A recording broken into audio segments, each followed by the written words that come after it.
What is going on, Cultivate family? I hope you're all having a good day wherever it is that you're listening to this from. It is Taylor Swift Day for me, so after I record and edit this and do a bit of work with some clients, I'm heading to Liverpool with some mates to see Taylor Swift, which should be awesome. I've been thinking a lot about how much money this tour brings in terms of income and jobs and financial stability for so many people, and I find myself being constantly frustrated at what is going on in the world with Israel and Palestine and the genocide that we are seeing. And someone with a platform as huge as Taylor Swift and a monetary base as big as Taylor Swift, that she can speak out about certain issues but is staying silent on others. And this week I've felt in a constant state of frustration with seeing her have this huge platform and not using it. And I almost don't know where to put that, aside from just to do the best that I can and keep talking about the fact that so many people have lost their homes, have died, have lost relatives, friends and families, and it's almost too hard to put into words how destroying that is for the people that are going through it. And it just so happens that we were born into a place where we weren't affected. So I don't really know where I'm going with it, but I just wanted to hold some space for the fact that I wish I could do more.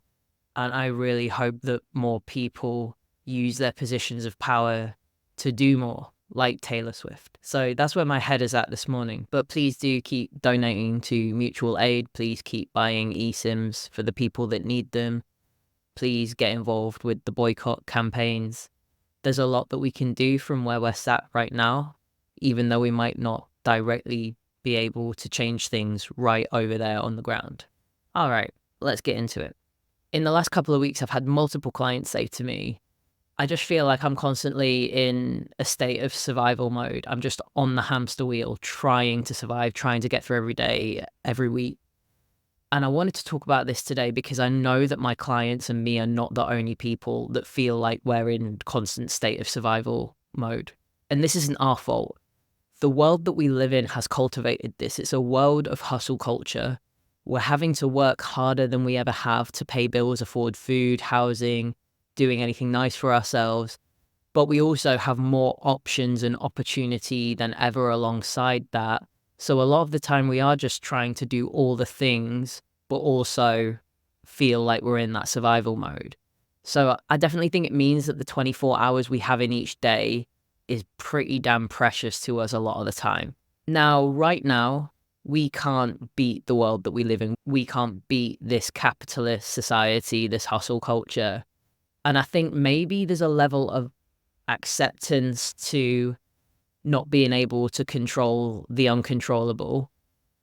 And as much as like capitalism and hustle culture is so frustrating and probably unnecessary, we can make conscious choices to help ourselves as much as possible navigate the world that we live in as best as we can. And also, living in this constant state of survival mode can be especially challenging to people of marginalized communities and identities, people of color, trans folk, queer folk, because there are a ton more stresses involved in that, like discrimination, social rejection, and even just people's own internalized feelings about how they can move through the world based on how other people treat them. So today I've picked 12 things that I think are really important to consider alongside that uncomfortable feeling that we're constantly in survival mode.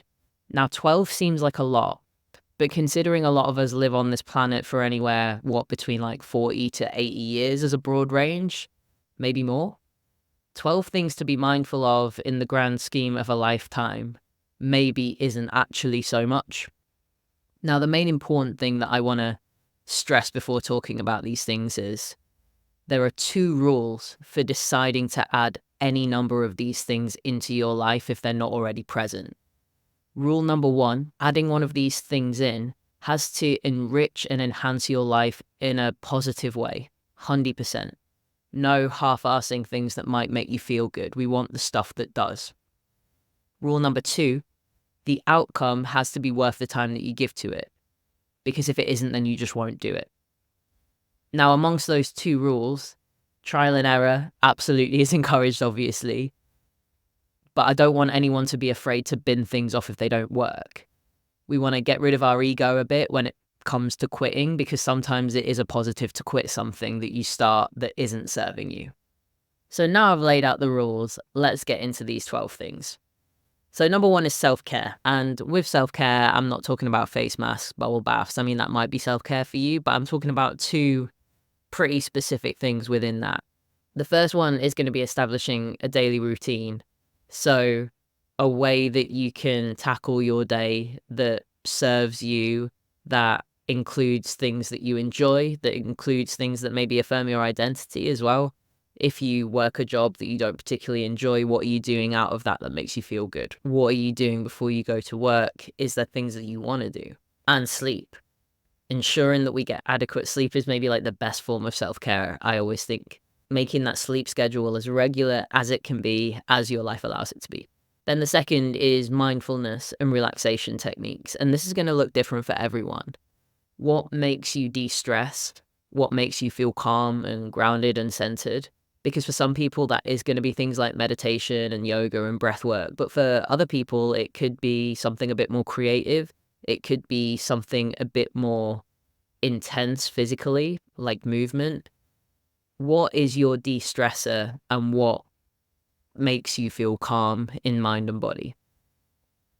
Then going on from that, we've got movement, physical activity. So you can break this into 2 parts. So the first one is going to be exercise. Regular movement for your body into your routine. And this could include things like community sports or fitness groups as well, if you don't necessarily just want to go to the gym. And then the other side of that is going to be nature, spending time outside.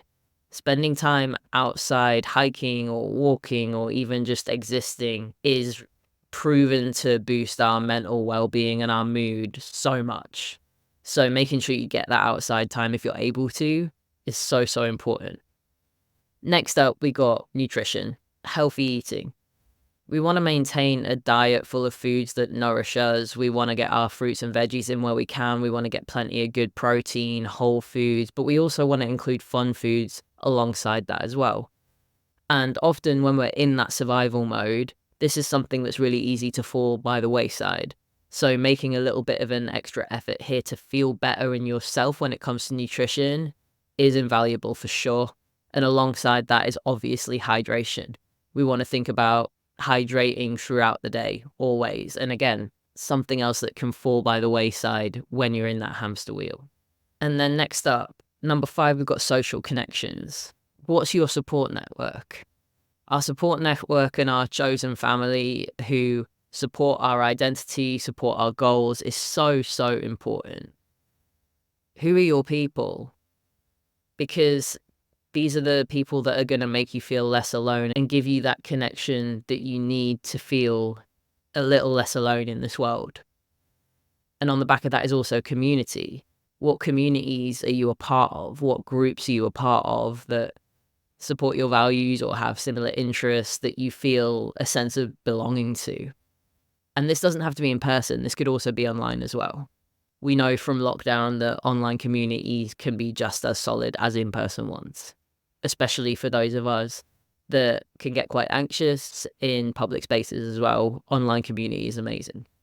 Number 6, we got professional help. So this is going to be in the form of healthcare and therapy.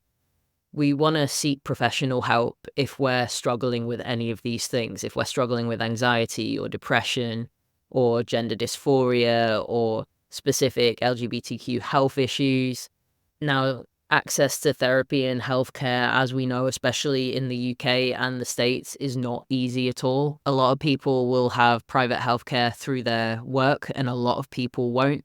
And that means the people that won't will often be subject to paying an awful lot of money for their care or sitting on really, really long waiting lists. So it's important that we act on that path to help as soon as we recognize that we might need it, because the chances are we may end up on a waiting list for a while, and all of us deserve to be helped with what options there are for us. We don't want to neglect our physical or mental health. And it can be so hard for so many of us to want to go to the doctors because of the way that we get treated, because maybe our body doesn't meet societal norms, or maybe our gender identity doesn't, and you're fed up of medical biases. But it's important to keep trying and keep advocating for yourself when it comes to professional help, because there was a time where I just ignored all healthcare. I didn't go to the doctors or the dentist or have any sort of mental health support for years, and I deteriorated. And if you feel like you're in that place right now, it's not going to help support you in all of the other areas of your life. So seeking professional help as and when you can, even if it's just getting yourself on a waiting list, is so, so important. So if there's a phone call or a letter that you've been putting off sending for professional help, an email that you've been putting off sending, send it now, even if you know you're going to be waiting a while.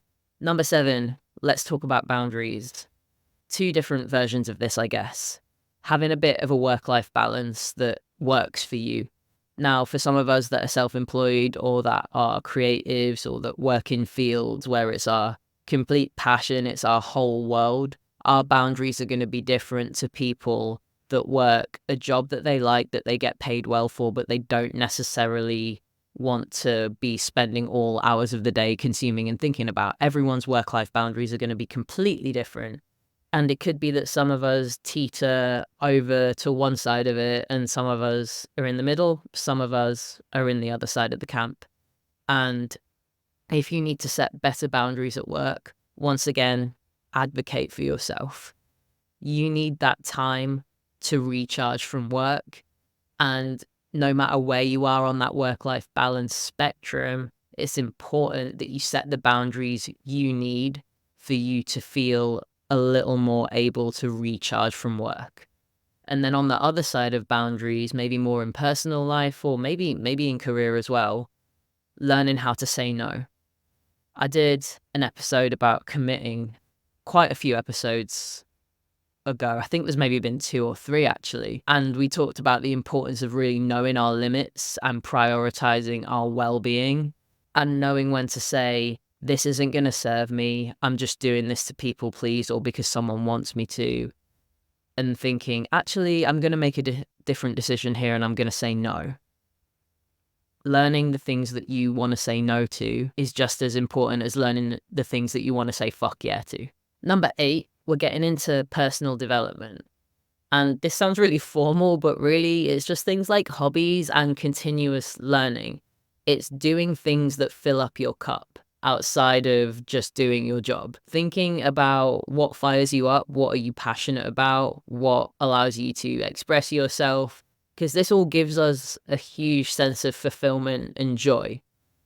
What hobbies do we like? Do you like crafting? Do you like playing sports? Do you like doing adult Lego? I love doing Lego.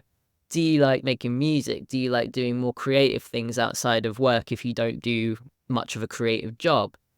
Think about stuff that you like to go and do, because that's going to give you a huge ton of fulfillment and joy that you can't get elsewhere. And on the learning side of things, continuous learning is something that every single person will always forever benefit from. We learn from it, we grow from it. And this could be through like reading, taking a class, podcasts, audiobooks. Maybe it's related to your history or your culture, or maybe it's related to something you want to get better at or know more about. Again, continuous learning can bring like a lot of fulfillment and joy. And it's not something that you have to do 1,000,000 hours of a week, but just keeping yourself interested and engaged in things that matter to you is so, so important. Next up, we got a real boring one, but unfortunately a really important one: financial management. Now, cost of living is harder than ever right now. Meeting all of our monthly needs, paying all our bills, paying our rent, maybe paying for coaching, maybe affording to go out for a meal every so often, or maybe take a trip once a year. It's so, so hard. So being able to know where you're at financially, feel like you're on top of any debts you have roughly as best as you can be. Thinking about things like budgeting can be huge ways to reduce stress, especially if you're not feeling the most financially stable. And I know that there's a huge amount of times where I've spent years of my life just panicking about, will I be able to pay rent this month? And am I going to be able to pay X amount off this credit card before they put an interest rate up or before they charge me interest on top? Money is so, so stressful. And it's also the one thing that, if we are honest with ourselves about where our finances are at and where we maybe want them to be, and what our capacity is for things like budgeting or saving, don't lie to yourself about it. Don't lie to your people about it.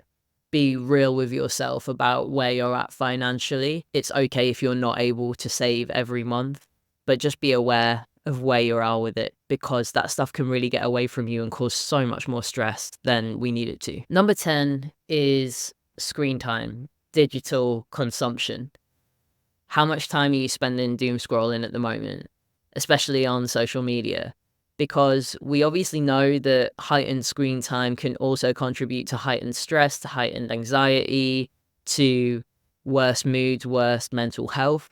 But screen time can also be a really positive thing. Following positive accounts and creators that inspire you and uplift you, it can also be awesome. But we definitely want to be wary of when we want to unplug, when we want to take breaks, and are we going to put a time limit on how long we spend on TikTok watching very cute dog videos? Maybe we are. I asked someone the other day when they said they thought they scrolled too much. I was like, do you enjoy it though? And they were like, no, I actually find it boring. And that's maybe a sign that they're just doing it because they don't know what else to do. So maybe in that respect, they would, look into their hobbies or their personal development, as opposed to just, being in that scroll hole for an unlimited amount of time. I'll have some conversations with clients that are like, I love my hour of TikTok on an evening after I get in from work. It chills me out. I watch some very wholesome dog videos and then I crack on with my evening. And that's cool too. But being wary of your screen time, being wary of when you want to unplug, so, so important in the world that we live in. All right, last couple. 11 is gratitude. And I feel like sometimes every time I talk about gratitude, I worry that people are going to think it's cheesy. But keeping a gratitude journal, a physical journal, or just a mental note of gratitude in your head is something that we could really all probably do more of. What are we grateful for each day? Is it like aspects of our identity? Is it parts of our community? Is it parts of our work life? Is it our people? Is it when we have the means to do something that brings us a ton of joy? This can really help shift the focus between all of the stressful things you have going on in your life to also thinking about the positive things that are happening as well. And I think I used to be a person that could not express any gratitude at anything. I found it almost impossible. But now I feel like I've got to a place where I can really take stock of something I'm grateful for and hold space for it in the moment. So I don't really keep a gratitude journal. I have a lot of clients that do, but I actually tend to just try and hold space for that thing in the moment because I'm not a huge journaler. As a lot of you know, my concentration span varies day to day. But I definitely feel like I've come a long way with being like, oh, I'm really grateful for this thing that's happening right now. I'm really grateful for this workout I just did. I'm really grateful for this memory I just made with my friends. And that never ever used to come to my mind. And now I think about that stuff all the time. And that keeps my head slightly better aligned in a sense where I'm not just necessarily looking negatively on everything. I'm also thinking about the good stuff that I've got going on amongst any stressful stuff as well. And then my final thing for us today that we could just all do way more of, but sometimes it can be hard and we can forget. Let's just have fun and seek joy in things. Let's do stuff that makes us laugh and feel happy. Let's watch a funny movie, play some games, spend time with the people that make us happy, go to fun events, go to shows, take part in things where you feel awesome about yourself and you have a good time. I think so often when we're in the survival wheel, we can just be like, I forgot to have fun. When was the last time I actually did something that was fun? And doing fun stuff doesn't necessarily have to involve money or going away from the place that you usually are. I mean, for some people it might. But literally, like, when was the last time you got together with a couple of friends and did something fun, or just hung out, or cooked dinner, or played a silly game, or watched a movie? Seeking joy and fun in your life, it's almost like we sometimes forget that that's a valid thing to do. So this is a reminder for me as much as you lot. Find the fun stuff. Do the things that fill up your cup, make you laugh, make you smile. Because when we're in survival mode, it's just so easy to cast something like that to the side or even tell ourselves that we don't deserve it. Now that we've reached the end of the list, I want to remind you of the rules that we set at the beginning of the podcast. If there's any of these things that you think are lacking from your life and you want to implement them, remember the 2 rules that we've laid out. They've got to enhance and enrich your life in a positive way, 100% of the time. And their outcome has to be worth the time you give to it, because if it's not, you won't do it. So all of the stuff that I have mentioned today, self-care, movement, nutrition, social connection, professional help, boundaries, finances, development, digital detox, gratitude, and finding joy and fun in things. If any of those areas are lacking and you feel like you need to revisit them, start that process. But don't stick with it if it's not bringing you joy or serving you, and find the next thing. Take action on the next thing and see if that helps. Because being in a constant state of survival mode is almost inevitable, unfortunately, in the world that we live in. And we might not be able to change that right now, but we can choose to approach our life and take care of ourselves in the best way that we possibly can. And maybe over time, the kind of day-to-day societal things that we all have to do that we maybe don't enjoy, they'll feel a little bit more like clockwork, but all of the things around it will be the things that matter. So have an amazing rest of your week, Cultivate family. Let me know if there's anything that you would add to this list.